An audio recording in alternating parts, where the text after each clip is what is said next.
dari Utsman bin Affan radhiyallahu taala anhu, di mana Nabi sallallahu alaihi wasallam bersabda, khairukum man ta'allama al-Qur'an wa 'allamah.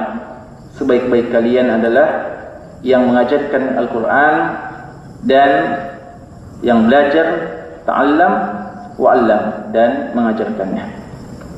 Dan ini memang satu konsekuensi, ya, atau dua hal yang tidak boleh terpisah, antara belajar dulu, tidak mungkin mengajar sebelum belajar, ta'allum, kemudian setelah ta'allum maka kewajiban kita adalah ta'lim, mengajarkan Al-Quran tersebut. Dan ini Nabi SAW katakan khairukum, sebaik-baik kalian.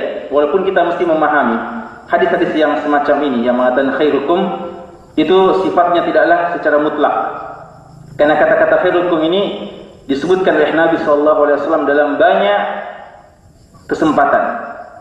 Beliau kadang mengatakan khairukum, atau ketika ditanya dalam hadis Tirmidzi, ayun nasi khair, siapa manusia yang terbaik, beliau mengatakan anfa'uhum linnas, orang yang paling bermanfaat bagi manusia. Dalam riwayat yang lain juga, man tawala umruh wa hasuna amaluh, yang panjang umurnya lalu baik amalannya.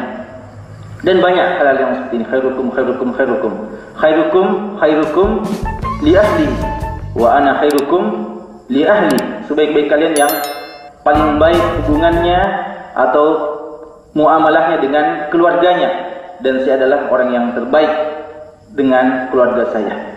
Ini relatif, ya, artinya tergantung kepada apa. Untuk persoalan ta'lim, maka sebaik-baik ta'lim khairukum man ta'allama al-Qur'an wa 'allamah. Untuk persoalan umur, maka sebaik-baik manusia yang tala umruhu wa hasuna amaluhu. Untuk muamalah dengan manusia, maka sebaik-baik manusia adalah yang paling banyak manfaatnya kepada manusia. Untuk persoalan keluarga, maka yang terbaik adalah mereka yang paling baik perilakunya, sikapnya dengan istrinya, dan seterusnya.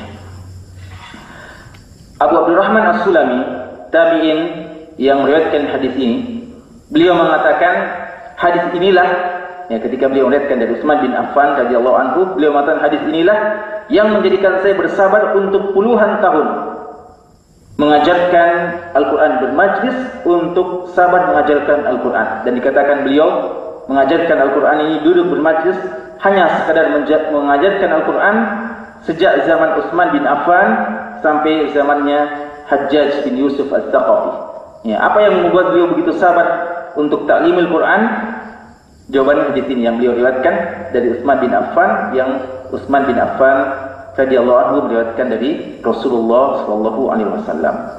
Jadi dari sini seharusnya memotivasi kita dengan motivasi yang sangat besar untuk mau belajar Al-Quran dengan sungguh-sungguh, dengan semua ilmu-ilmu Al-Quran yang kita butuhkan, tajwidnya, lalu memahami makna-maknanya, dan begitu banyak ilmu-ilmu yang terkandung dalam Al-Quran ini. Lalu kita ajarkan sebatas apa yang kita ketahui.